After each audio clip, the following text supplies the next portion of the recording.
Salut, c'est Mega Driver 16. On se retrouve pour l'étape 20 de mon tour avec Luis León Sánchez, l'arrivée à Semnoz. Et je suis actuellement avec Gesink en échappée à 8 km de l'arrivée, avec 2 minutes 17 d'avance sur Poriol, 2,41 sur Filsung. Et on dirait que Contador est parti à l'attaque. Je vais reprendre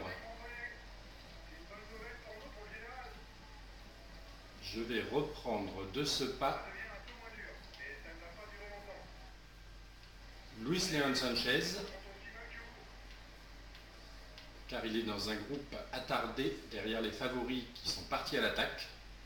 Mais je ne me fais pas trop de soucis, car comme on peut voir au classement général, le maillot jaune est confortablement installé sur ses épaules avec 5 minutes 07 d'avance sur Contador.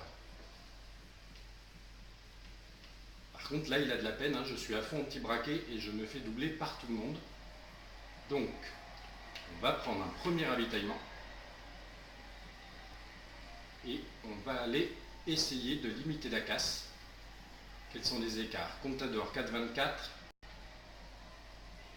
4,56 pour peloton maillot jaune ici présent. Allez, on relance un petit peu.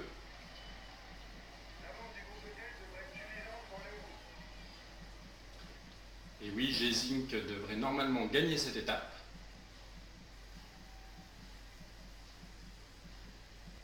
Avec l'avance qu'il a, il a toujours 2,21 sur Poriol. Ça va faire sa deuxième victoire d'étape normalement sur ce tour, après le Mont Ventoux. Il aura accroché 2 très belles victoires d'étape, Gesink, si il va au bout de celle-là.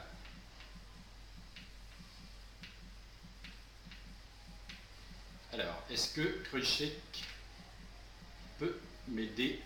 Ah non, il est même un peu en avance. Je vais lui demander de m'attendre.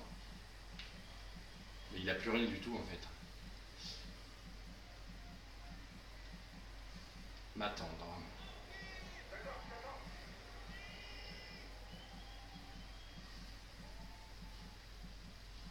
Allez, allez. Voilà, normalement, je lui ai demandé de m'attendre. Krušek, il est là. Il va m'aider ce qu'il peut pour rester dans ce peloton.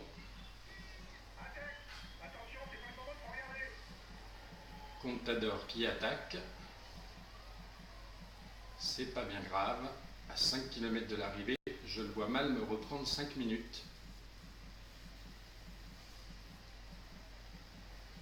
On va y aller tranquille, on va gérer l'écart.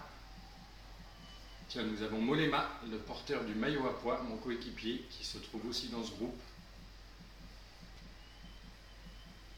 La Blanco, ou Belkin, est en force là.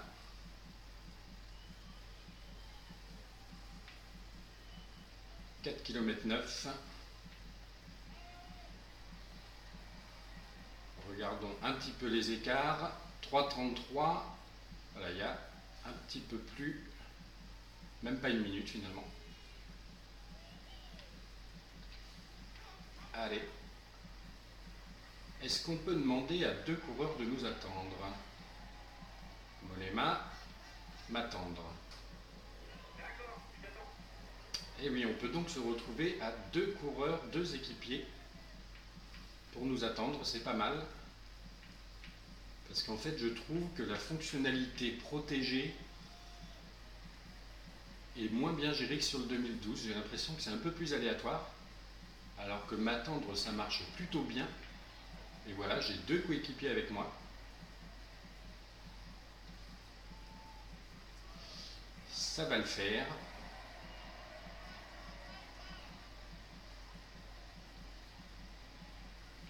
Et je vais donc pouvoir prendre le contrôle de Gesink normalement pour son arrivée au sommet.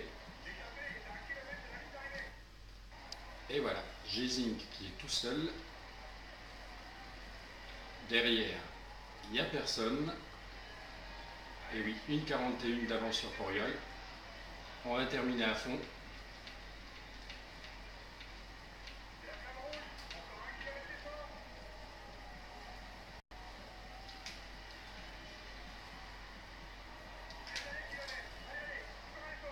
Allez. Je prends Krušek après avoir célébré la victoire d'étape. Et je vais prendre Sanchez pour le final, avec qui il me reste un ravitaillement. Et merci mes coéquipiers Mollema et Krušek de m'avoir accompagné jusque-là. Mais là, je vais finir seul en grand plateau pour essayer de limiter la casse à 1 km de l'arrivée. Je me permets même une petite relance. Ah, finalement, Mollema, on a encore sous la pédale. Hein. Il est devant. Scarponi ou Cunego, je ne sais pas, vient de me doubler. Il faut que je sprint pour accrocher les temps là. Voilà, j'aurai le temps de Cunego, c'est sûr. 23e place pour Luis León Sanchez. Et Contador à 1 minute 55. Ce qui fait donc un peu plus de 2 minutes de perdu. 2 minutes 20 à peu près de perdu sur Contador. J'en avais 5 d'avance. Donc ça y est, définitivement, le tour est gagné avec Luis León. Et donc, comme on peut voir, belle victoire d'étape de Gesink qui aura accroché 2 grosses étapes de ce tour. 2 arrivées au sommet, le Mont Ventoux et donc ici Annecy-Semnoz. Il nous reste 8 coureurs à arriver. On va pouvoir consulter les classements et avoir le résultat définitif, le classement général définitif de ce tour sous les yeux. Voilà, belle victoire d'étape de Gesink en échappée depuis le matin, qui a creusé au début de l'ascension, même un petit peu avant. Je l'avais fait carburer un petit peu avant l'ascension finale pour lâcher ses compagnons d'échappée avec les 2 ravitaillements. Il a fait le reste tout seul comme un grand, sauf dans le final. Le dernier kilomètre où j'ai repris son contrôle. Le maillot jaune, Luis León, ça y est, c'est définitif, il peut être content. Et le maillot à pois qui était définitivement sur les épaules de Mollema depuis l'étape de la veille du Grand Bornand. Il le ramènera sur les champs.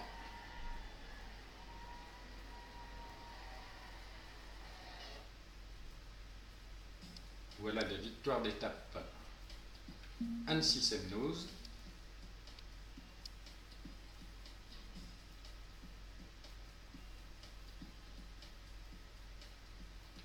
Et donc, au classement de l'étape, Gesink 1 minute 40 devant Poriol, 1 minute 55 devant Contador qui accroche la 3e place.